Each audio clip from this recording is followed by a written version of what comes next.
Hello everyone, welcome back to my YouTube channel वांगशियान and emotions. I hope आप सब अच्छे नहीं हो तो हो जाओ यार। एंड दीपावली की आप सभी को हार्दिक शुभकामनाएं। हैप्पी दीपावली। आप सभी बहुत ज़्यादा एंजॉय करना, मिठाइयाँ खाना, मस्ती करना और बहुत सारे पटाखे चलाना, बहुत मज़े करना और बहुत सारा स्माइल करना, खुश रहना। एंड आई नो दीपावली कल है, पर मैंने आज एडवांस में विश किया है क्योंकि मैं कल कुछ वीडियो अपलोड नहीं कर पाई थी। कल धनतेरस थी, आज भी हालांकि थी, तो आज ही मैं विश कर देती हूँ हैप्पी धनतेरस भी आप सभी को। आई होप आप लोगों को मैंने ज़्यादा इंतज़ार नहीं करवाया है।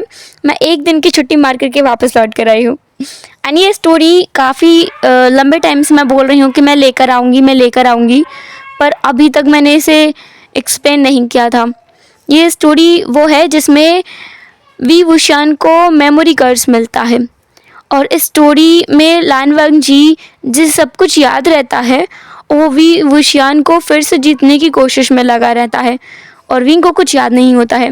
ये स्टोरी तब से स्टार्ट होगी जहाँ पर हम मोदा जूशु की एंडिंग देते हैं, जहाँ पर विंग और वांग जी शादी करके एक साथ रहने लगते हैं।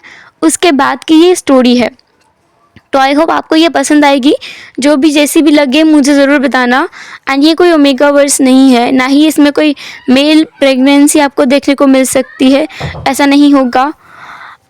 इसमें लान सेजुई है, जिनलिंग है और जिंगी, ये सब कैरेक्टर सबको देखने को ज़रूर मिलेंगे। ये स्टोरी थोड़ी सी सैड है और काफ़ी ज़्यादा इंटरेस्टिंग है, क्यूट मोमेंट से भरी हुई है और आप देखोगे कि कैसे विंग दोबारा से लान वांग जी के प्यार में पड़ जाएगा। याददाश्त चली जाएगी तो ऑब्वियस सी बात है, उसका प्यार भी कहीं डिसअपीयर हो जाएगा, पर कैसे वो दोबारा लान वांग जी के प्यार में गिरता है और लान वांग जी कैसे विंग को समझाता है, इसके बेस पर ये स्टोरी बनाई गई है। उम्मीद है आप सबको ज़रूर पसंद आएगी। अब बिना देरी के इस स्टोरी को स्टार्ट करते हैं। हम पहला सीन देखते हैं जहाँ पर विंग और वांग जी दोनों साथ में नाइट हंटिंग की तैयारी कर रहे हैं। सारे जूनियर्स को वो लोग आज नाइट हंट पर ले जाने वाले हैं। उन्होंने एक इविल घोस्ट के बारे में सुना है जो लोगों को पोजेस्ट करता है और उन्हें अपने जाल में ट्रैप कर देता है। उसी घोस्ट को पकड़ने के लिए वो लोग जाने वाले हैं और ये सब पता लगाने के लिए वो घोस्ट किसका है और आखिर वो चाहता क्या है, ये भी वो लोग पता लगाना चाहते हैं। और इसमें जूनियर्स को एक्सपीरियंस भी मिलेगा, इसलिए वहाँ पर जूनियर्स भी हैं जिसमें लान जिंगी, लान सिजुई, जिनलिंग और थोड़े बहुत अदर क्लान्स के भी कुछ जूनियर्स हैं जो कि असल में विंग की टोली है। विंग की गैंग हमेशा विंग के साथ मंडराती दिखती है। जिस तरीके से पहले ये सुनाई देता था कि विंग जहाँ भी होगा वहाँ पर वेंडिंग दिखाई देगा, उसी तरीके से अब ये अफवाह या कहो ये सच्चाई भी हर जगह उड़ चुकी है कि जहाँ पर वी वुशियान होगा वहाँ पर उसके जूनियर्स की टोली भी होगी। ये पक्का है क्योंकि विंग कहीं भी जाता है तो उसकी जूनियर्स की टोली वहाँ पर कैसे ही ना कैसे करके कहीं ना कहीं से पता लगा के पहुँच ही जाती है। अभी भी यही था, इस बार तो विंग खुद से उनको अपने मन से लेकर जा रहा है। सब लोग तैयार थे, उन्होंने कुछ सामान भी पैक कर लिया था और हमेशा की तरह विंग जो वांग जी से फ्लर्ट करने से बास नहीं आ रहा था। वांग जी जो कि सारा डिसिपल्स को, जूनियर डिसिपल्स को इंस्ट्रक्शन दे रहा था कि उन्हें क्या करना है, कैसे नाइट हट पर जाना है, एक साथ रहना है, कहीं दूर नहीं भटकना है, जब भी ज़रूरत पड़े तब उन्हें अपने सीनियर्स को बुला लेना है। सारे इंस्ट्रक्शन देते देते वांग जी कभी कभी विंग को भी देख रहा था जो कि बार बार उसकी तरफ पाउटी फेस बनाकर देखता है, तो कभी अपनी पपी आइज दिखाता है, तो कभी हल्के से वांग जी के स्लीव को खींचते हुए नजर आता है। जूनियर्स अपनी हंसी रोकने की पूरी कोशिश कर रहे थे। उनका ध्यान अभी वांग जी की इंस्ट्रक्शंस पर कम बल्कि विंग की उस बेवकूफ़ वाली हरकतों पर ज़्यादा था। उन्हें सच में यकीन नहीं होता है, स्पेशली लान जिंगी को बिल्कुल यकीन नहीं होता है इस बात पर कि इन्हें इलिंग पैट्रियार्क के नाम से भी जाना जाता है। ये विंग जो उसके सामने हमेशा हंगुन जिनको परेशान करता रहता है, बहुत ज़्यादा शेमलेस एक्ट करते हुए नज़र आता है। ये कैसे इलिंग पैट्रियार्क हो सकता है, वो इस बात पर यकीन कर ही नहीं पाता है। खैर अभी सारे जूनियर्स के साथ में दोनों सीनियर लान वांग जी और वी वुशियान निकल चुके थे नाइट हंट के लिए। वो दोनों उस एक विलेज में पहुंच भी गए थे। यहाँ पर ये अफवाह थी कि वहाँ पर एक घोस्ट है जो लोगों की सोल को, उसकी मेमोरीज को या पता क्या करता है पर उन्हें कैद कर लेता है, जिसके बाद से लोग अपने सेंसेस में नहीं रहते हैं, वो कुछ और ही बन जाते हैं, कुछ और ही करने लगते हैं। वहाँ पर ये सब लोग पहुँच गए थे, जिस विलेज का नाम जूफू है, जिसका मीनिंग होता है ब्लेसिंग, या कहो कुछ पॉजिटिव, कुछ फॉर्चून जैसा। उस विलेज में वो लोग गए थे। वहाँ जब वो लोग पहुँचते हैं तब वांग जी और डिसिपल्स साथ में विंग सभी एक इन में रुक जाते हैं, क्योंकि उन्हें वहाँ पहुँचते पहुँचते रात हो चुकी थी। अभी उन्हें थोड़ा रेस्ट करना है। इसके बाद में वो इन्वेस्टिगेशन के लिए निकलेंगे, और जूनियर्स को साथ में लेकर ही निकलेंगे ताकि उन्हें एक्सपीरियंस मिल सके। अभी वांग जी, विंग और सारे डिसिपल्स इन में थे, जहाँ पर वांग जी और विंग अपने रूम में थे। वांग जी बैठकर मेडिटेशन कर रहा था और विंग उसे परेशान करने का अपना रोज का काम कर रहा था।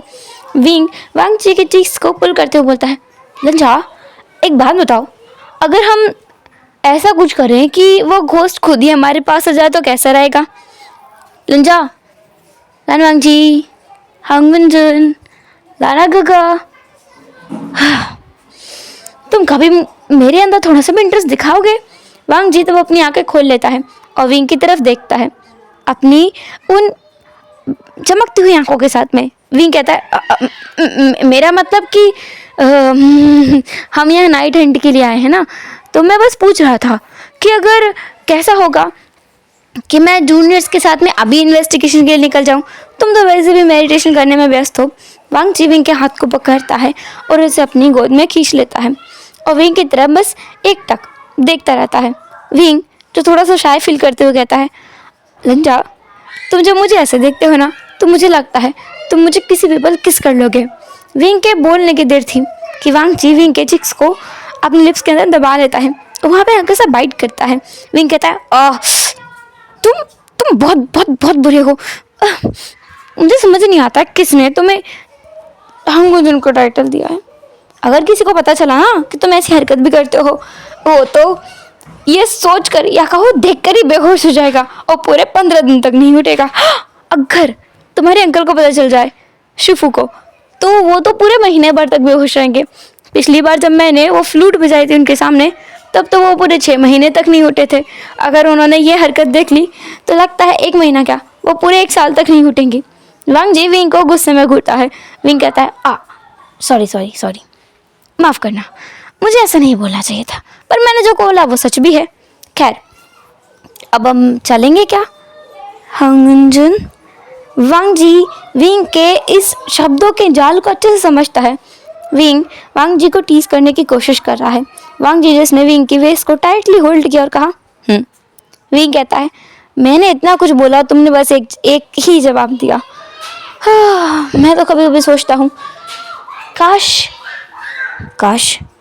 वांग जी पूछता है, क्योंकि विंग ने आगे नहीं कहा था। विंग कहता है, नहीं बताना मुझे, चलो छोड़ो। ऐसा बोलकर विंग जो उठ जाता है और कहता है, वैसे लंजा, सीरियस होकर मैं पूछूं तो हमें जल्दी जल्दी निकलना चाहिए, वहाँ पर जूनियर्स हमारा इंतज़ार कर रहे होंगे। वांग जी कहता है। इसके बाद वांग जी वहाँ से उठता है और विंग के साथ निकलने लगता है। विंग फिर भी जाते जाते अपनी हरकत से बाज नहीं आता है। वांग जी की स्लीव को पकड़ के उसे अपनी तरफ पुल करता है और उसके लिप्स पर एक छोटा सा पैक करता है और तुरंत वहाँ से भाग जाता है। वांग जी विंग को जाते हुए देखता है और एक सॉफ्ट सी स्माइल रिलीज करता है। इसके बाद वो खुद भी वहाँ से बाहर आता है अपने रूम से और नीचे आता है, जहाँ पर जूनियर्स सच में उन दोनों का इंतज़ार कर रहे थे। जूनियर्स में लान जिंगी जो विंग को देखते ही बोलता है, तुम अब क्या करके आए हो हांगुनजुन के साथ में? मुझे पूरा यकीन है तुमने फिर से उन्हें हरेस करने की कोशिश की होगी। हमारे नॉवल हांगुनजुन को तुम्हारे अंदर पता नहीं क्या दिखता है, तुम हो ही क्या? वांग जी तुरंत पीछे से आया। तभी से जुई जिसने जिंगी के मुंह पर हाथ रखा और कहा, उसका मतलब था कि आप बहुत अच्छी योद्धा हैं। विंग सिजुई की तरफ देखता है और स्माइल करता है, साथ में उसके सर पे पैट करता है, बोलता है, तुम सच में बहुत समझदार हो गए हो, बहुत बड़े हो गए हो, तुम सिचुएशन को संभालना जानते हो।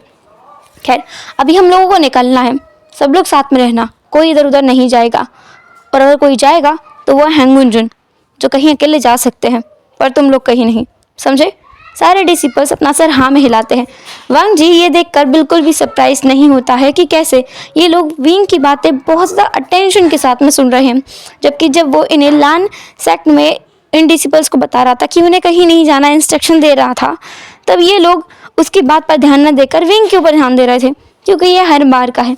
जब भी वांग जी इंस्ट्रक्शन देता है सब लोग सुनते तो हैं, पर उनका ज़्यादातर अटेंशन वी वुशान के ऊपर होता है। लेकिन जब विंग इंस्ट्रक्शन देता है तो कोई भी ना तो इधर देखता है ना उधर, सीधी निगाहें वी वुशान के ऊपर होती हैं। जिनलिंग जिसने अपने कमर पर हाथ कस रखे थे, मतलब अपने चेस्ट पर हाथ फोल्ड कर रखे थे, और उसने मुंह बनाते हुए कहा, मैं किसी की बात नहीं मानता, और वैसे भी अंकल कहते हैं मैं बहुत समझदार हो गया हूँ। विंग जिनलिंग की तरफ देखता है और कहता है, ठीक है तो फिर तुम्हारे अंकल के साथ ही आना तुम नाइट हंटिंग के लिए। क्या ज़रूरत है तुम्हें हमारे साथ आने की, वापस चले जाओ। जिनलिंग वी वुशान को घूर कर देखता है और कहता है, मैं क्यों जाऊँ, मैं तुम्हारे बुलाने पर नहीं आया हूँ। वैसे भी मुझे लान सिजुई ने बुलाया है, अगर वो नहीं बताता तो मैं आता भी नहीं। मेरी भी कुछ रिस्पेक्ट है। विंग जिनलिंग की तरफ देखता है और अपना सर बस डिसबिलीव में हिला देता है कि इस लड़के का कुछ नहीं हो सकता। ये बिल्कुल अपने बाप और अपने अंकल जंग चेंग पर गया है। इसमें उसकी माँ का तो एक भी अंश नहीं है।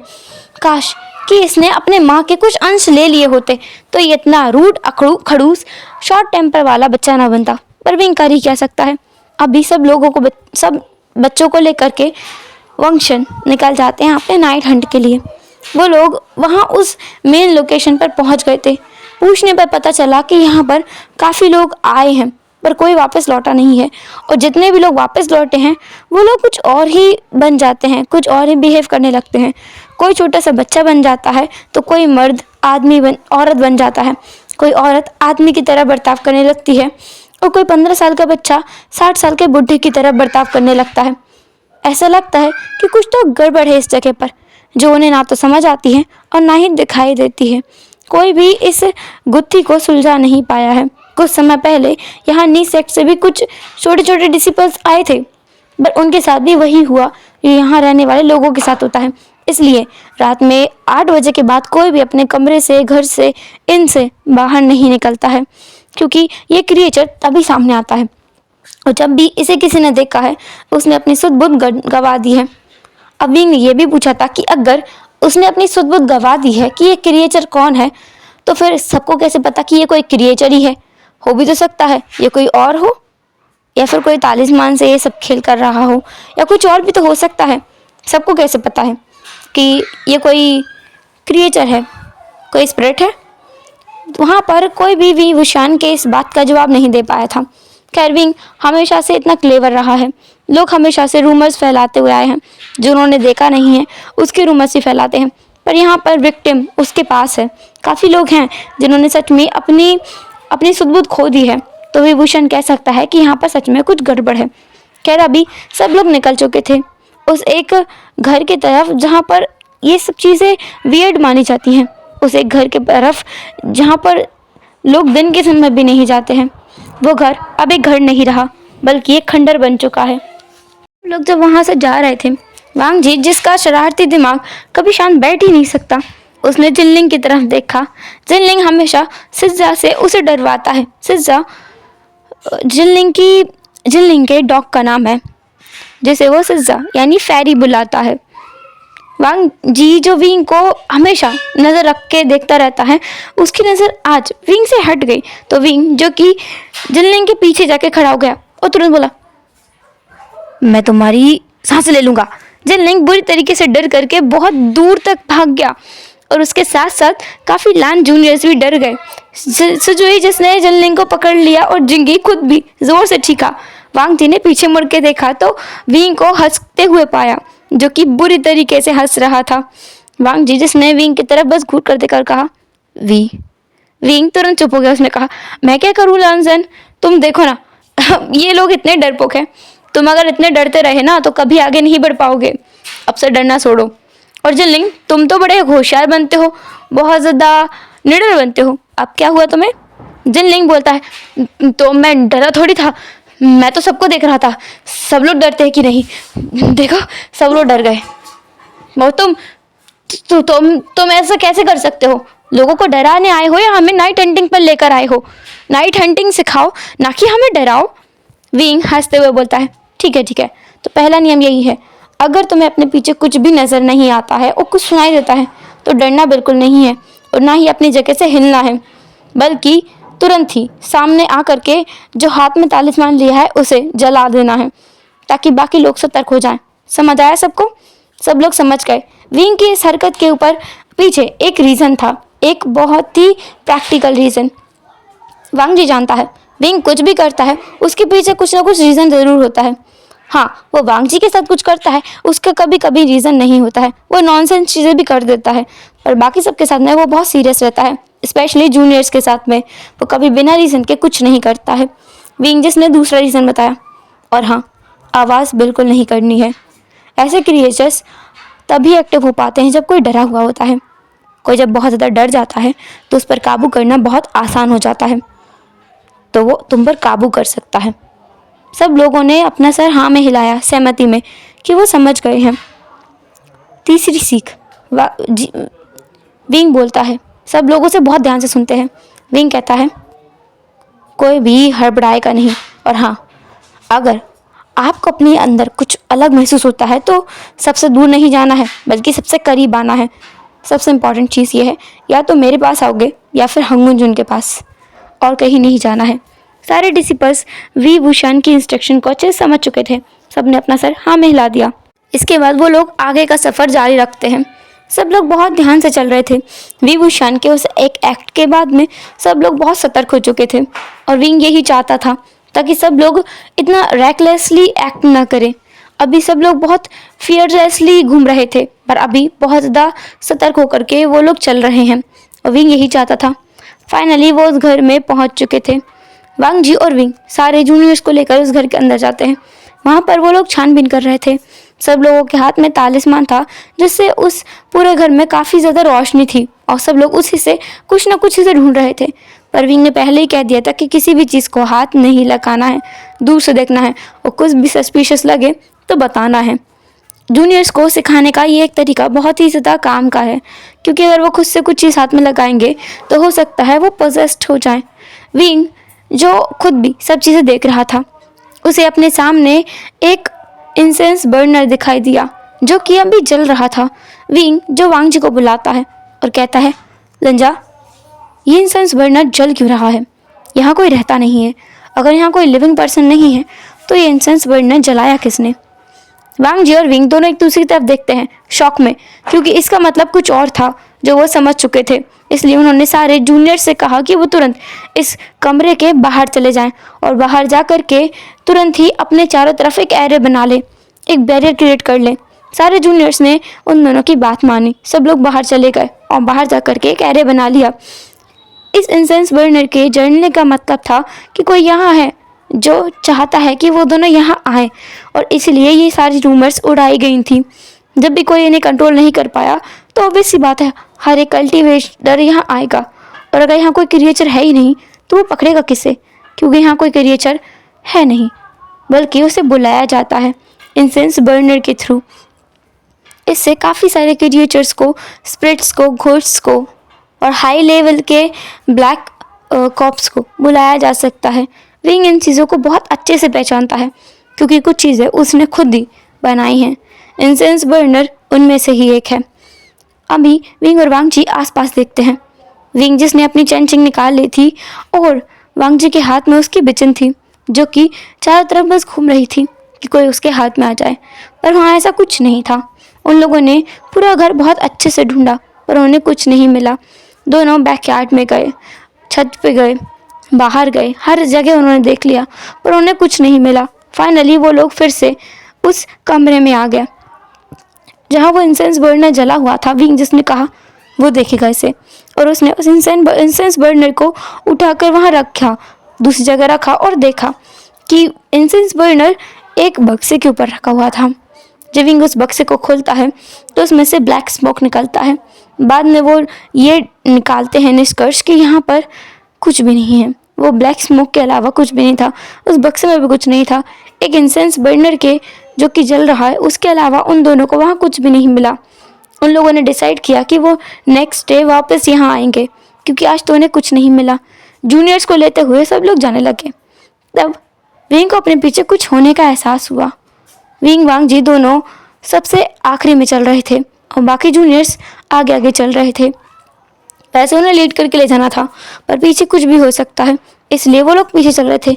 विंग को जब यह एहसास होता है तो उसने वही किया जो उसने अपने जूनियर्स को सिखाया था।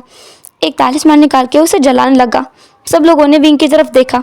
विंग के पीछे कोई एक शैडो थी जिसके लाल आंखें थी, जो वांग जी ने भी देखा। तुरंत उसने अपने कुछ तालिस्मान निकाले उस स्पिरिट को पकड़ने के लिए, लेकिन इससे पहले कि वो उस स्पिरिट को पकड़ पाता, वो वहाँ से गायब हो गई और कहीं चली गई, हवा में डिसअपियर हो गई। विंग जिसने कहा, ये क्या था? वांग जी कहता है, इंसेंस बर्नर। विंग तुरंत समझ गया कि उस इंसेंस बर्नर में कुछ ऐसा था जो उन्होंने नोटिस नहीं किया, और विंग के उसे टच करने पर वो चीज़ विंग के पीछे है। तो विंग कहता है, ये तो अच्छी बात है ना रंजा, अब हम उसे पकड़ ही लेंगे। और वैसे भी वो ईलिंग पैट्रियक के पीछे ही है, तो पक्का मैं उसे इधर उधर पूछ लूँगा। विंग बहुत कॉन्फिडेंस के साथ में बोलता है, पर वांग जी विंग के लिए वॉरिड था। विंग एक तरीके से जोक कर रहा था, लेकिन हाँ, वो कॉन्फिडेंट भी था कि सच में वो ऐसा कर सकता है। उसके हाथ से भला कौन बच सकता है? तो कोई भी नहीं। अभी वो लोग वहाँ से वापस इन में आते हैं, जहाँ पर विंग और वांग जी साथ में एक कमरे में थे। विंग को कुछ अच्छा महसूस नहीं हो रहा था। विंग जिसने कहा, रंजा कुछ अच्छा नहीं लग रहा है, कुछ अलग महसूस हो रहा है। क्या है ये? वांग जी विंग के पास आता है और कहता है, क्या हुआ विंग? विंग कहता है, कुछ अलग लग रहा है। ऐसा बोलकर विंग वांग जी के हाथ को पकड़ता है और उसे अपने सीने पर रखते हुए कहता है, यहाँ कुछ अलग लग रहा है। अगर तुम मेरे कपड़े निकाल कर मेरे साथ एवरीडे वाला काम करोगे तो शायद मैं ठीक हो जाऊँगा। वांग जी विंग की तरफ बस देखता है, एक ग्लेयर करता है, लेकिन दूसरे ही पल वो विंग के सारे कपड़े उतार कर नीचे फेंक देता है और विंग के साथ में वो सब करने लगता है जो वो हर रात करते हैं। उन चीज़ों को विंग भी इंजॉय करता है और वांग जी भी। दोनों जब पूरी तरीके से सेटिस्फाई हो जाते हैं तब वहीं लेट जाते हैं। कुछ टाइम बाद वांग जी विंग को क्लीन करता है, बेड शीट्स को चेंज करता है जो उसने एक सर्वेंट से मंगाई थी, खुद जा कर के बात लेता है और आकर के विंग को हग करके उसके पास सो जाता है। विंग भी वांग जी की बाहों में था, लेकिन उसे नींद नहीं आ रही थी। वो तो कुछ सोच रहा था कि ऐसा कौन है जिसने ये सब चीज़ें स्प्रेड की हैं, रूमर्स भी उड़ा दी और वो इंसेंस बर्नर भी रखा है। कोई तो था, और वो कोई कल्टीवेटर, कोई इंसान, कोई समझदार पर्सन ही है, क्योंकि कोई भी ऐसा काम नहीं कर सकता वरना। खैर, वो लोग कल वापस जाएंगे दिन के समय और इन सब चीज़ों का पता लगाएंगे। विंग जब भी अपनी आंखें बंद कर रहा था उसे कुछ अलग ही महसूस हो रहा था। हर बार जब वो अपनी आंखें बंद करता तो उसे अपने सामने वो रेड आइज, बड़ी बड़ी आंखें दिखाई देने लगती। विंग जो वांग जी को जगाता है, लंजा। वांग जी जाग जाता है और कहता है, क्या हुआ विंग, तुम्हें कुछ अच्छा नहीं लग रहा है? विंग कहता है, मैं जब भी आंखें बंद करता हूँ मुझे वो रेड आइज दिखाई देती हैं, पता नहीं क्या हो रहा है। वांग जी विंग की तरफ देखता है और कहता है, म्यूज़िक प्ले करूं? विंग कहता है, हाँ, वो शायद ठीक रहेगा, काम करेगा। इसके बाद वांग जी जो अपनी गुचिन समन करता है और उसे लेकर बैठ जाता है। वांग जी के हर स्ट्रोक के साथ में विंग की आंखें धीरे धीरे बंद होती जा रही थी। उसे नींद आने लगी थी। लगभग आधे घंटे म्यूज़िक प्ले करने के बाद में वांग जी फाइनली रुकता है, क्योंकि विंग नींद के आगोश में खो चुका था। वांग जी जिसने गुचिन को वहीं रखा और वांग जी विंग के पास आता है। सर्दियों का मौसम है, काफ़ी ठंड भी है, इसलिए वांग जी विंग के साइड में पड़े हुए ब्लैंकेट को उठाता है और उसके ऊपर डाल देता है, साथ ही उसे हग करता है। विंग के फेस को अपने चेस्ट पर रखता है और उसे गले लगाकर सो जाता है। विंग की हाइट वांग जी से कम है। जब से वो मोशवान्यू की बॉडी में आया है तब से उसकी हाइट कम है, क्योंकि मोशवान्यू की हाइट वांग जी से कम है। फिर भी मोशवान्यू बाकी अदर कल्टिवेटर्स के जितना ही हाइट में है, जैसा सिजुई, लांजिंगी और जिनलिंग है, उनके ही बराबर की हाइट उसकी है। पर हाँ, वांग जी उन सबसे थोड़ा ज़्यादा लंबा है। पहले की ज़िंदगी में विभूषण वांग जी की हाइट का ही था, पर अब इस लाइफ में वो उससे थोड़ा छोटा है। वांग जी और विंग की हाइट में थोड़ा सा डिफरेंस है।